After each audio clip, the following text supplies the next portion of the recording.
শারদানন্দজি মহারাজের লেখা শ্রী শ্রী রামকৃষ্ণ লীলা প্রসঙ্গ।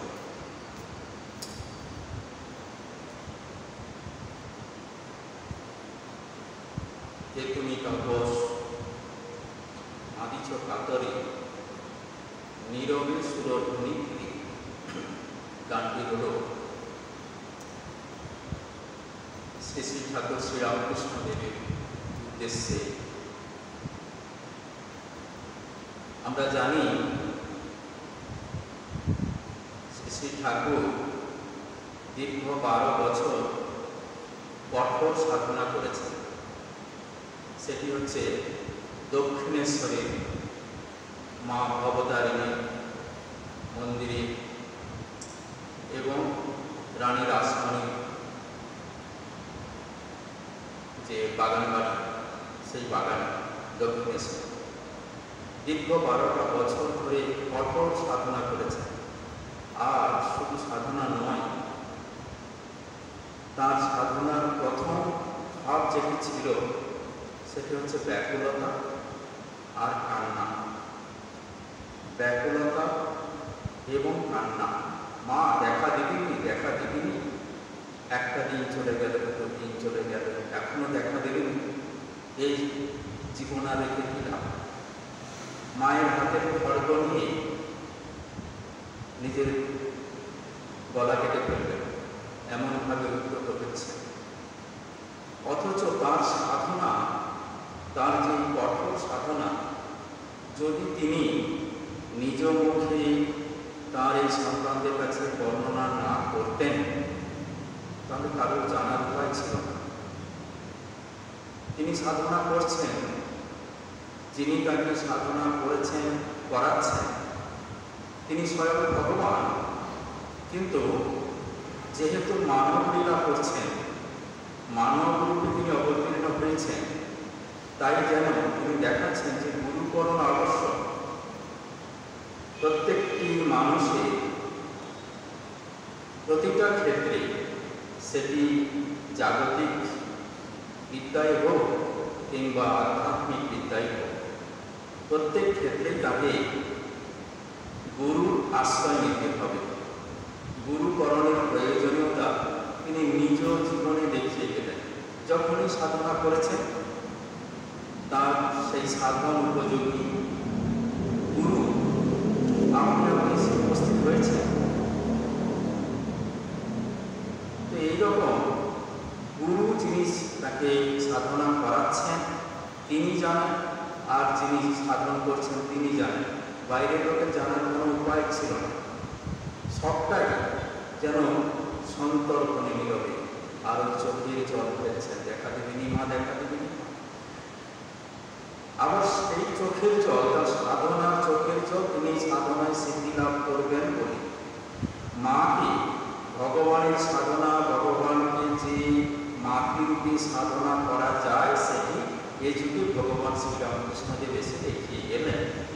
সে তো হল, তারপরেও জগতের কষ্টে কাতর হচ্ছে। ও নিরঞ্জন, কবে ভগবান লাভ করবি? কোথায় নিরঞ্জন? তার ভগবান লাভ হবে কিনা তাই নিয়ে তার চিন্তা, তার কষ্ট। আবার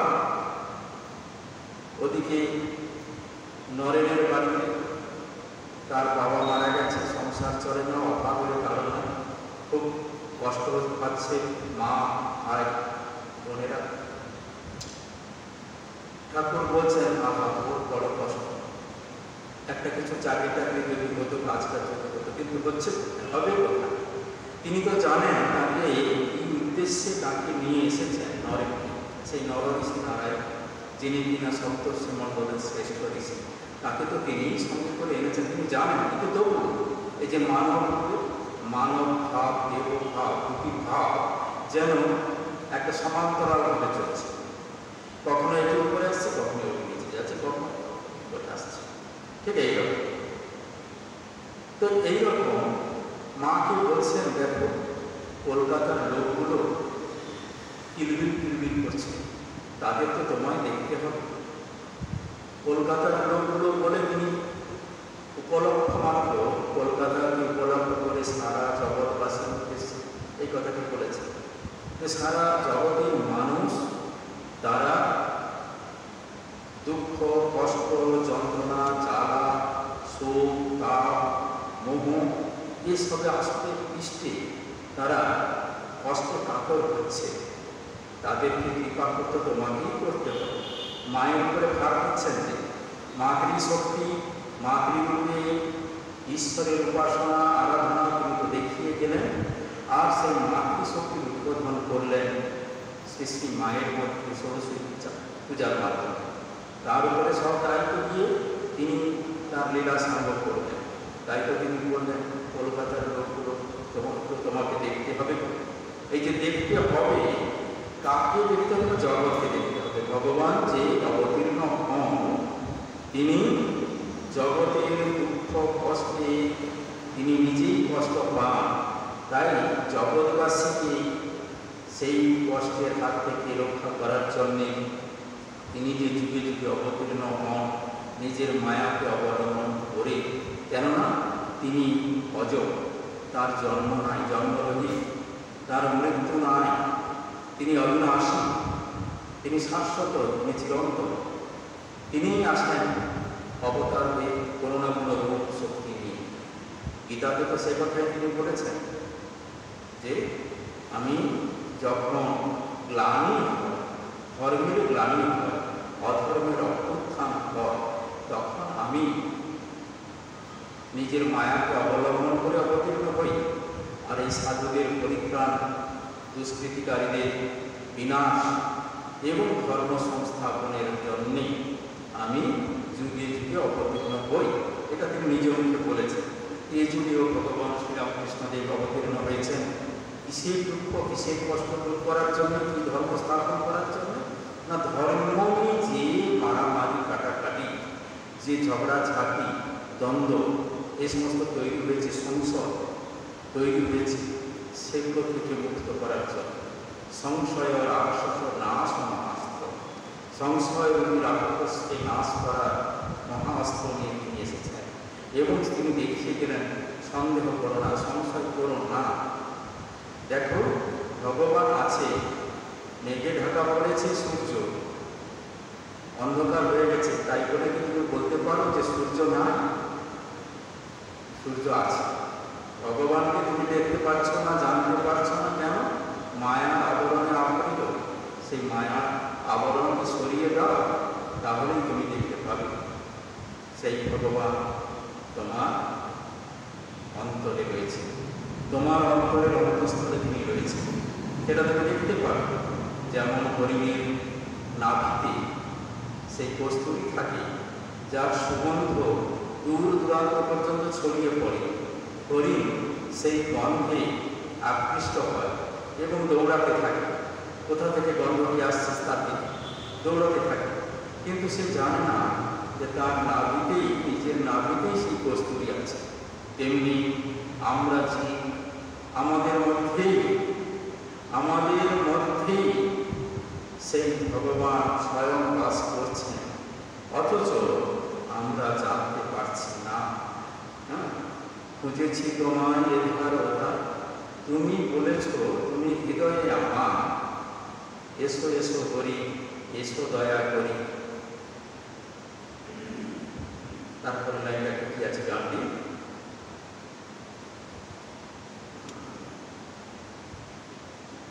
গানের একটা লাইন, পরের লাইনটা মনে আসছে যে আমি এদিকে খুঁজেছি, তুমি আমাকে বলেছ, তুমি বলেছ মানে ভগবান স্বয়ং বলেছেন। এমনটা হতেও পারে, দৈববাণী হতে পারে, কিংবা গুরু মুখে শুনেছি, শাস্ত্র মুখে শুনেছি, তুমি আমার হৃদয়ে রয়েছ, আমার অন্তরে, প্রত্যেকের অন্তরে সেই ভগবান রয়েছেন।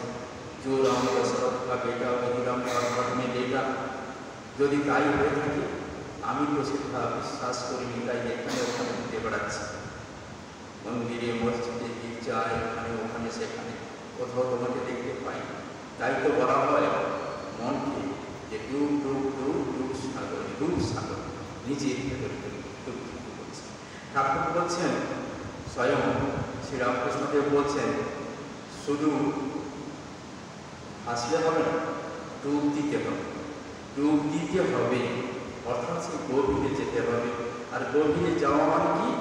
ওনার নিজেকে সম্পূর্ণ রূপে তাতে শরণাগত করা। তাতে শরণাগত যদি আসে তবে তিনি সাক্ষাৎকার হন। এটি ঠাকুর শ্রীরামকৃষ্ণদেব বলেছেন। আমরা যে ধারাবাহিকভাবে এ পর্যন্ত শ্রী শ্রী রামকৃষ্ণ লীলা প্রসঙ্গ গ্রন্থ থেকে পাঠ করছি, সেখানে দেখছিলাম যে সবিকল্প সমাধি এবং নির্বিকল্প সমাধির কথা আমরা এর আগে পড়েছিলাম। যে নির্বিকল্প সমাধি হচ্ছে সম্পূর্ণরূপে নিজেকে স্বয়ং ভগবান কিংবা এই জীবাত্মাকে পরমাত্মার সাথে একীভূত করে তাতে মগ্ন হয়ে যাওয়া। সেটি যদি ক্ষণিকের জন্য হয়, ফ্র্যাকশন অফ এ সেকেন্ড যদি হয়, সেটাই হবে নির্বিকল্প সমাধি। তখন সেখানে দেশ নাই, কাল নাই, সেখানে নাহি সূর্য, নাহি চন্দ্র, নাহি তারকা। তখন সেখানে কি আছে? সেখানে একটা সুখ, খালি আনন্দ আনন্দ আনন্দ, কেবল আনন্দ, খালি আনন্দ। সেই রকম অবস্থা একটা মুহূর্তের জন্মেও যদি কারো সেরকম হয়ে থাকে বা মনের অবস্থা হয়, মন যদি সেরকম একাগ্র হয়, সেটি হবে নির্বিকল্প। আর সবিকল্প যেখানে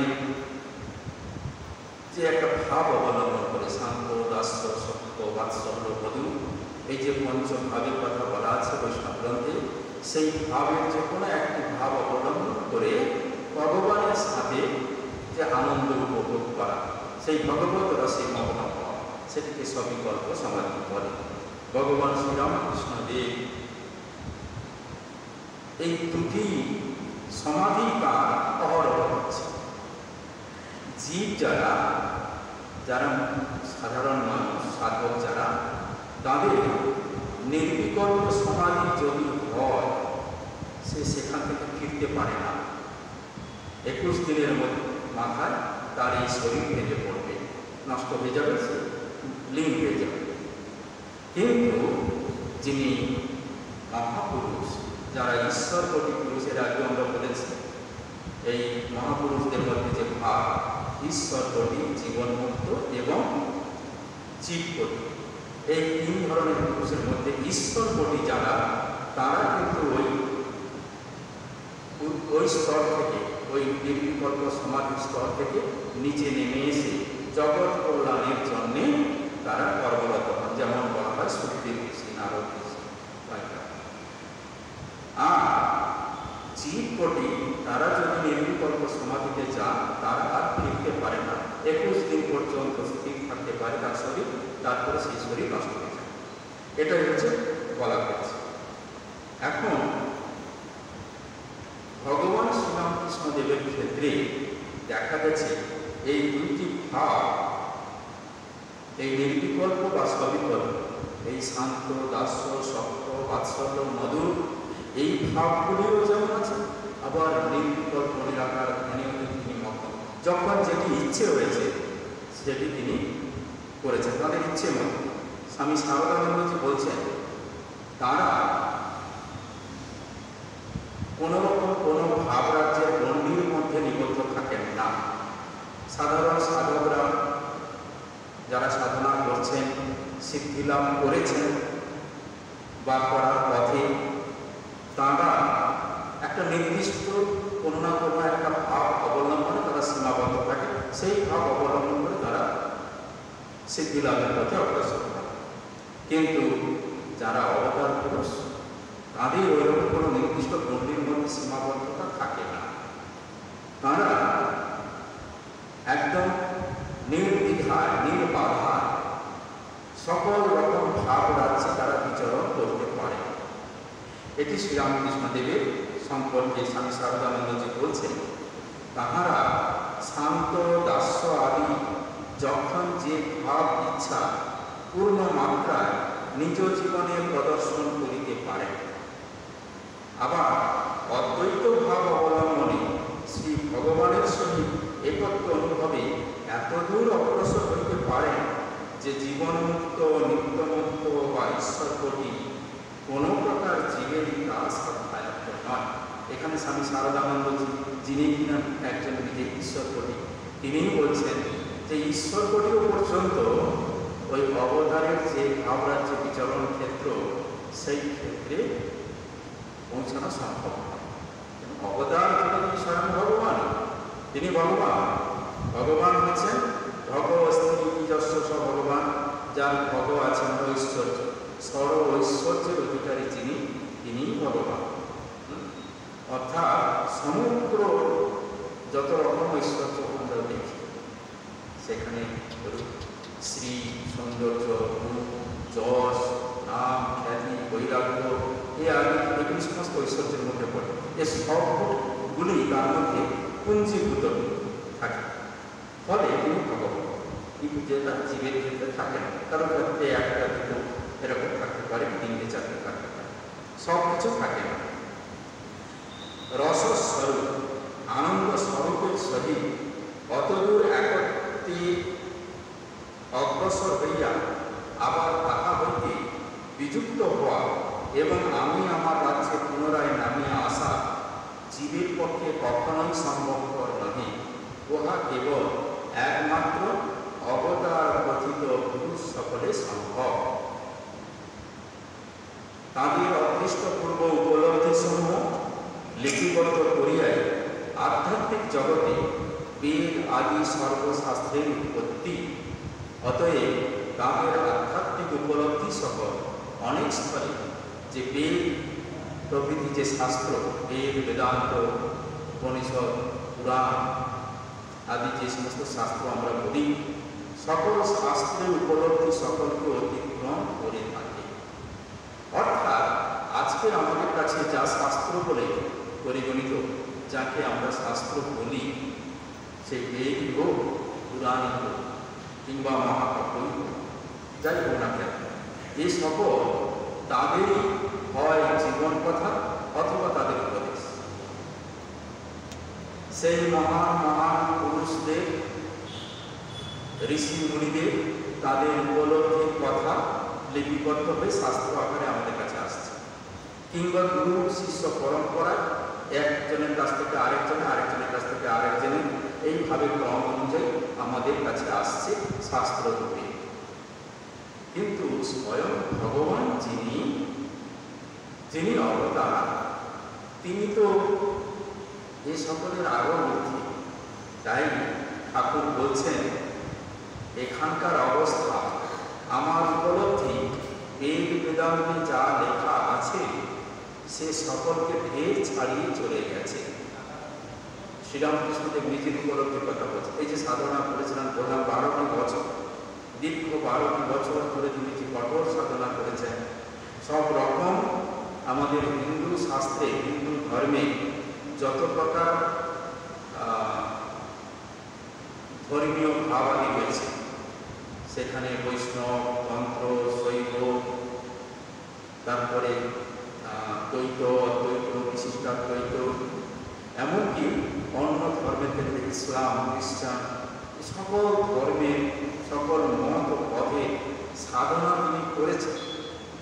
করে তো তিনি পরিণামে গিয়ে পৌঁছতে পেরেছিলেন যে দেখছি তো সব শেয়ারের একটাই লাভ, সব পথ দিয়েই তো সেই একই জায়গায় পৌঁছাচ্ছি।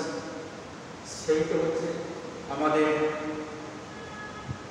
ভিন্ন ভিন্ন পথ হলেও গন্তব্য তো সেই একই। তাই তো তিনি বলে গেলেন, যত মত তত পথ। সব মত ও পথ সত্য, কোনটি মিথ্যা নয়। তোমরা পরস্পরের মধ্যে দ্বন্দ্বে জড়িও না, ঝগড়াঝাটি করিও না। যার যেটি ভালো লাগে, যে মত ও পথ ভালো লাগে, সেই মত ও পথ অবলম্বন করে যেই নাম ও রূপের প্রতি তোমার হৃদয়, মন, প্রাণ আকৃষ্ট হয়, সেই নাম ও রূপকে নিজের ইষ্টরূপে গ্রহণ করে এগিয়ে চল। দেখবে সকলেই কিন্তু সেই একই জায়গায় গিয়ে পৌঁছাচ্ছে। অতএব ভগবান স্বয়ং সাধনা করেছিলেন, কিন্তু সাধনা করলেও তো তার একটা উপলব্ধি হতে হবে, সিদ্ধি লাভ হতে হবে। এসব তো হয়। যখন হয়েছে তখন ঠাকুর বলছেন, আচ্ছা তোমার ব্যাগে কি বলেছে গো? মাস্টার মশাইকে বলছে। মাস্টার মশাই বলছেন এই বলেছে। আচ্ছা ওদের ঠাকুর সব শুনছেন, নিজে পড়েন না। মাস্টারমশাই জিজ্ঞেস করেছিলেন, দেখো এখানে একজন পরমহংস থাকেন, ওই জি কাজ করছিলেন তাকে জিজ্ঞেস করছেন, একজন পরমহংস থাকেন, তিনি কি খুব পড়াশোনা করেন? তখন জি উত্তর দিয়েছিলেন, বাবা ও সব মুখে মুখে ওকে পড়াশোনা করতে হয়। তো তিনি পড়াশোনা করেন না, কিন্তু শুনেছেন। ঠাকুরকেও এটা প্রশ্ন করেছিলেন ভক্তদের মধ্যে কেউ, যে আপনি এত সব জানলেন কি করে? বলছে পড়াশোনা তো করেননি। বলছে পড়াশোনা করিনি তো কি হয়েছে, শুনেছি। কত শুনেছি, যারা তার কাছে এসেছেন গুরুরূপে কিংবা ভক্তরূপে কিংবা সাধু সন্ন্যাসী একদম তার সাথে ভিজিটর হয়ে যারা এসেছেন, এমন তাদের প্রত্যেকের কাছ থেকে তিনি শুনেছেন। আর প্রত্যেকের কাছ থেকে শুনেছেন যা নিজের উপলব্ধির সাথে মিলিয়েছেন, আবার সেটা পরখ করে নিয়েছেন, যাচাই করে নিয়েছেন, বলেছেন তোমার শাস্ত্রে বেদে কি করেছে। যখন বেদের এই কথা বলা আছে, যখন বলা হলো এ তো মিলেছে, মিলে এই হচ্ছে ব্যাপার। তারপরেও বলছিলেন, এত কিছু মেলানোর পরেও তিনি বলছেন এখানকার সব উপলব্ধি বেদ বেদান্ত ছাড়িয়ে গেছে। বেদান্ত চর্চা যখন করছেন, তোতাপুরী এসেছিলেন, তোতাপুরীর কাছে তিনি বেদান্ত সাধনা করছেন। 11 মাস তোতাপুরী দক্ষিণেশ্বরে ছিলেন। ঠাকুরকে যখন সাধনা করাচ্ছেন, 3 দিনের মধ্যে তিনি অদ্বৈত ভাব আয়ত্ত করে নিয়েছিলেন। তার সেই অদ্বৈত তত্ত্ব তিনি উপলব্ধি করতে পেরেছিলেন 3টি দিনে। গুরু তোতাপুরী অবাক হয়ে গেছিলেন, 40টা বছর ধরে সাধনা করে আমি যা লাভ করতে পারিনি 3 দিনের মধ্যে কিনা তাই লাভ করে ফেলল, এই কি দৈবী মায়া। তিনি অবাক হয়ে গেছেন। ভগবান শ্রীরামকৃষ্ণদেবের কাছে তার গুরু হয়ে যতজন এসেছিলেন প্রত্যেকেই কিন্তু সম্পূর্ণ ছিলেন না, তাদের মধ্যে অপূর্ণতা ছিল। সেই অপূর্ণতা পূরণ করেছিলেন ভগবান শ্রীরামকৃষ্ণদেব স্বয়ং, এবং তারা নিজেদেরকে তাদের যে অপূর্ণতা ছিল সেটুকু সম্পূর্ণ করে ঠাকুরের কৃপায় তারা সম্পূর্ণ উপলব্ধি লাভ করে তারা ফিরে গেছেন। তোতাপুরীর ক্ষেত্রে তাই হয়েছিল। তোতাপুরী ব্রহ্মজ্ঞানী, কিন্তু পূর্ণজ্ঞানী ছিলেন না। তাই তো তাকে যখন এটি বোঝানোর জন্য, এটি আমরা মহাপুরুষদের ক্ষেত্রে দেখি, আচার্য শঙ্করের জীবনেও আমরা দেখি তাই ঘটেছে। এখানে তোতাপুরীর ক্ষেত্রটাই হঠাৎ করে একদিন, কারণ ঠাকুর বলছেন ব্রহ্ম ও শক্তি এ দুই এক। এই অদ্বৈত সাধনার পরে ঠাকুর যখন তোতাপুরীকে এরকম বলছেন, কেন ঠাকুর যাই করুক না কেন মা মাতা, তা সেটি তোতাপুরীর পছন্দ ছিল না। তোতাপুরীকে তখন ঠাকুর বলেছিলেন যে দেখো ব্রহ্ম শক্তি এক। যখন তিনি উদাহরণ দিয়েছেন যে যখন সাপ স্থির থাকে ফনা তুলে, তখন তারে ব্রহ্ম কই। আবার যখন সাপ নড়তে নড়তে চলাফেরা করছে এঁকে বেঁকে, তখনও তাকে সাপই বলি, অর্থাৎ সেই ব্রহ্ম, কিন্তু তখন ক্রিয়া আসে, তাই হলো সত্য। ব্রহ্ম হলো স্থির নিষ্ক্রিয়, কিন্তু তার উপস্থিতিতে শক্তি ক্রিয়াশীল হয়, এবং সেই শক্তিতেই এই জগৎ সংসার যা কিছু এই যে আন্দোলন আগে সব চলছে, এই যে যা কিছু পরিবর্তন হচ্ছে, যা কিছু ঘটনা প্রবাহ বয়ে চলেছে, এই সব কিছু শক্তির রাজ্যে অর্থাৎ মায়ার রাজ্যে তারই খেলা। কিন্তু ব্রহ্মের উপস্থিতি, যেমন চুম্বকের উপস্থিতিতে লোহা ছিটকে ছিটকে আসে, লোহা কিন্তু একা ছিটকে আসে না, চুম্বকটা থাকতে হবে, চুম্বক কিন্তু এক জায়গায় ঠিক তেমনি ব্রহ্মস্থির তারই উপস্থিতিতে, সন্নিধি মাত্রেণ, শাস্ত্রে বলা হচ্ছে সন্নিধি মাত্রেণ, তার উপস্থিতিতে শক্তি ক্রিয়াশীল হয়, এবং জগতে যা কিছু ঘটনা প্রবাহ হচ্ছে এ সব কিছু সেই ব্রহ্মের উপস্থিতিতে শক্তি সাহায্য। এটা তোতাপুরী মানতে রাজি না। তোতাপুরী বলেন ব্রহ্মই একমাত্র, শক্তি বলে কিছু নাই। এই তাকে বোঝানোর জন্য কি হলো, মহামায়ার খেলা, তার পেটের যন্ত্রণা শুরু হলো। এমন যন্ত্রণা, পেটের যন্ত্রণা হচ্ছে,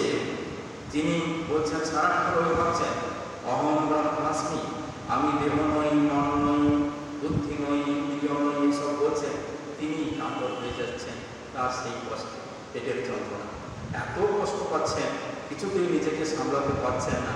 তখন নিজের উপরে ধিক্কার আসলো যে আরে এই হলো আমার ব্রহ্মজ্ঞান, এখনো পর্যন্ত নিজের শরীর থেকে আমি মনটাকে তুলতে পারছি না, এই শরীরের সামান্য কষ্টকে আমি কাতর হচ্ছি, এ জীবন আবার বলে তিনি কি করলেন, গঙ্গায় নেমে গেলেন। সুরধ্বনি নিয়ে সে গঙ্গার তীরে দক্ষিণেশ্বরে গঙ্গায় যাচ্ছে, ডুবে মরবেন নিজের প্রাণ বিসর্জন। গঙ্গায় নেমে চলেই যাচ্ছেন, মাঝ নদী বরাবর চলে গেলেন।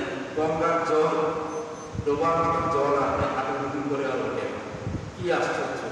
তখন তার মাথায় ঠেকল ওই রামকৃষ্ণ বেটারের কাজ। ফিরে এলেন রামকৃষ্ণের কাছে, ঠাকুরের কাছে ফিরে এসে বলছে, ওই রামকৃষ্ণ, এটা তুমি একটা ঠিক করে দাও, পেটের যন্ত্রণায় আর পারছে। তখন ঠাকুর কি বললেন, ওকে ল্যাংটা বললেন, তোতাপুরীকে গুরু, তার গুরু, কিন্তু তাকে ল্যাংটা বলে ডাকলেন। আরে তুমি তো মাকে মানো না, যাও মায়ের কাছে যাও, গিয়ে বলো না, দেখবে ঠিক হয়ে যাবে। অগত্যা বেচারা কি করবে বলছে যখন, তো গেলেন কালী মন্দিরে, ভবতারিণী মায়ের সামনে দাঁড়িয়ে শুধু একটু বললেন, মা আমার একটু রক্ষা করো। বাস অমনি কোথায় হারিয়ে গেল সেই পেটের যন্ত্রণা, মুহূর্তের মধ্যে শেষ। তখন তোতাপুরী বুঝতে আর বাকি রইল না যে হ্যাঁ, এই মায়া সাম্রাজ্য, এই জগতের মধ্যে যত দিন যা কিছু, যা সমস্ত কিছু সবই মায়া, মায়ার অধীন। এই মায়া অধীনে জীব, আর ভগবান হলেন মায়ার অধীশ্বর, তাই তিনি মায়াধীশ, আর জীব হলেন মায়াধীন। এটি তার বোঝা হলো। বোঝার পরে আর দক্ষিণেশ্বরে থাকলেন না, কয়েক মাস থেকে, মোট 11 মাস ছিলেন, তিনি চলে গেলেন।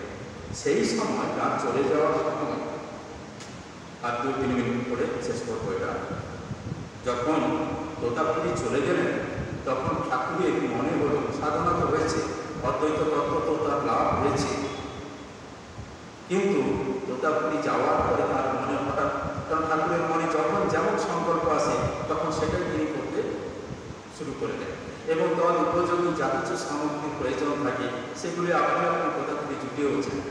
তো সেই সময় ঠাকুরের মনে হলো যে তিনি আর এই আমি আমার রাজ্যে আর থাকতে চান না, তিনি তন্ময় হয়ে সেই নির্বিকল্পভাবে অদ্বৈত জ্ঞানে অবস্থান করবেন বলে স্থির সংকল্প করে বসলেন। যাই ভাবা অমনি করা। এমনি সেই অবস্থাটির কথা এখানে সারদানন্দজি মহারাজ বর্ণনা করছেন, এই অংশটি পড়ব। সে বড় অপূর্ব কথা। তখন ঠাকুরের শরীরটা যে আছে সে বিষয়ে আদৌ হুঁশ ছিল না। খাইব, শুইব, শৌচাদি করিব, এ সকল কথারও মনে উদয় হইত না। অপরের সঙ্গে কথা কইবার অবস্থাই ছিল না, সে তো দূরের কথা। সে অবস্থায় আমি আমারও নাই, আর তুমি তোমারও নাই, দুই নাই, একও নাই। কারণ দুইয়ের স্মৃতি থাকলে তবে তো একের উপলব্ধি হবে। সেখানে কি ছিল? বিবেক চূড়ামণি গ্রন্থ থেকে স্বামী শারদানন্দজি একটি উদ্ধৃতি দিচ্ছেন, কিমপি সতত বোধম কেবলানন্দ রূপম নিরূপমদ্দেলম নিত্যমুক্তম নিরীহম নিরবধি গগনাভম নিষ্কলম নির্বিকল্পম হৃদি কলয়তি বিদ্বান ব্রহ্মপূর্ণম সমাদ প্রকৃতি বিকৃতি শূন্যম ভাবনাতীত ভাবম। প্রকৃতি বিকৃতি শূন্য। প্রকৃতিটা কি? প্রকৃতি হচ্ছে মায়া। আর তার থেকে এই যে মন, বুদ্ধি, চিত্ত, অহংকার আর বাকি এই যে জগৎ যা কিছু, এই সবই হচ্ছে প্রকৃতির বিকার। তাই একে বলা হচ্ছে প্রকৃতি বিকৃতি। এই যে অবস্থায় তার মন গেছে সেখানে প্রকৃতি বিকৃতি কিছু নেই। বলছেন প্রকৃতি বিকৃতি শূন্য ভাবনাতীত ভাব, সকল ভাবের অতীত এমন একটা ভাব। এই যে শান্ত, দাস্য, বাৎসল্য, সত্য ইত্যাদি সব ভাবটা বললাম, দ্বৈত অদ্বৈত ভাবাতীত বললাম, এ সবের পারি এমন একটা ভাব সেখানে কি আছে? কেবল আনন্দ, আনন্দ, তার দিক নাই, দেশ নাই, আলম্বন নাই, রূপ নাই, নাম নাই, কেবল অশরীরী আপনার অনির্বচনীয় আনন্দময় অবস্থায় মন বুদ্ধির গোচরে অবস্থা সে সকলে অতি এক প্রকার ভাবাতীত ভাবে অবস্থিত, যাহাকে শাস্ত্র আত্মায় আত্মায় মন করিয়া নির্দেশ করিয়াছেন। এই প্রকার এক অনির্বচনীয় অবস্থার উপলব্ধি ঠাকুরের তখন নিরন্তর হইয়াছিল। এই অবস্থায় তিনি 6 মাস কাল ছিলেন। এইরকম ভাবেতে 6 মাস। এর আগে আমি বললাম, যদি জীবের কখনো এই নির্বিকল্প ভাব হয়ে থাকে, সমাধি হয়ে থাকে, তাহলে তার শরীর 21 দিন পর্যন্ত থাকতে পারে, তারপরে আর সেই শরীর থাকবে না। কিন্তু ঠাকুর ওই অদ্বৈত ভাবে সেই নির্বিকল্প অবস্থা 6 মাস কাল স্থির হয়েছিলেন। খাওয়া দাওয়া, যে বলছেন খাওয়া, শোয়া, বাচ্চে যাওয়া, কোনো কিছুই তখন কিছু নাই, কিছুই নাই, স্থির। কারণ সেই শরীর তাহলে আগ্রহী করে প্রশ্ন আসে। সেই প্রশ্নের উত্তর জানা যায় যে সেই সময় কোনো একজন সাধু দক্ষিণেশ্বরে এসেছিলেন। তিনি দেখেন ঠাকুরের এই অবস্থা, তিনি দেখে বুঝেছিলেন ইনি একজন মহান আত্মা। এই শরীর অবলম্বনে স্বয়ং ভগবান জগদীশ্বরী এবং জগদীশ্বরী কোনো না কোনো মনোবাঞ্ছা পূর্ণ করার উদ্দেশ্য রয়েছে। এই শরীরকে সতেজ রাখতে হবে। তাই তিনি কি করতেন, কোথাও থেকে ওই ঠাকুরবাড়িটারি থেকে এক মুঠো ভাত এনে সেটাকে মণ্ড বানিয়ে ঠাকুরের মাথায় জটা হয়ে গেছিল, ময়লা জমে গেছিল, পাখি এসে এরকম আসলাতো, ধুলোবালি এত জমেছে, পোকা টুকরে টুকরে খেত, কোনো হুঁশ না। এইরকম অবস্থায় ওই সাধুকে কি করতেন, তার হাতে এক কাছা লাঠি থাকতো, কয়েকটা লাঠি কাছা করে থাকতো। সেই লাঠিটাকে ঠাকুরের মাথায় এরকম করে ঢোকাতেন। এরকম করে ঢোকালে পরে মুখটা একটু ভাঁ হতো। সেই সময় ওই যে ভাতের মণ্ডটা তিনি ঠাকুরের মুখে গুঁজে দিতেন, আর তার কিছুটা পড়ে যেত, কিছুটা ভেতরে লেগে যেত। ওইভাবে সেই শরীরে রক্ষা হয়েছিল। 6 মাস পরে ধীরে ধীরে ধীরে ধীরে আবার সেই শরীরে এই যে প্রতিদিন এইভাবে ধাক্কা দেওয়া, খাওয়ানো, এইসব করতে করতে এই শরীরে আবার তার মন ফিরে আসে। তখন সেই শরীর আবার ধীরে ধীরে ধীরে ধীরে সুস্থ হয়। দীর্ঘ 6 মাস ওইভাবে থাকার পর এই হলেন আমাদের ঠাকুর ভগবান শ্রীরামকৃষ্ণকে। আজকে তাঁর শ্রীচরণে সবকে প্রণাম। আজকের একটি বিশেষ দিন, আমরা সবাই জানি অক্ষয় তৃতীয়া। এই তিথিটি আমাদের কাছে বিশেষ স্মরণীয়। এই শোনা যায়, বলা হয়ে থাকে যে এই তিথিতে যদি কেউ কোনো পুণ্যকর্ম করে থাকে তার ফল অক্ষয় হয়। তো সেটি যতক্ষণ আমরা ভগবানের কথা শুনলাম বা ভগবানের নাম গুণগান করলাম, ততটাই পুণ্যকর্ম। আশা করব তাঁরই কৃপায় তার পুণ্যফল সকলের জন্য অক্ষয় হবে। এই বলে ঠাকুর শ্রীরামকৃষ্ণদেব, মা সারদা দেবী এবং স্বামীজি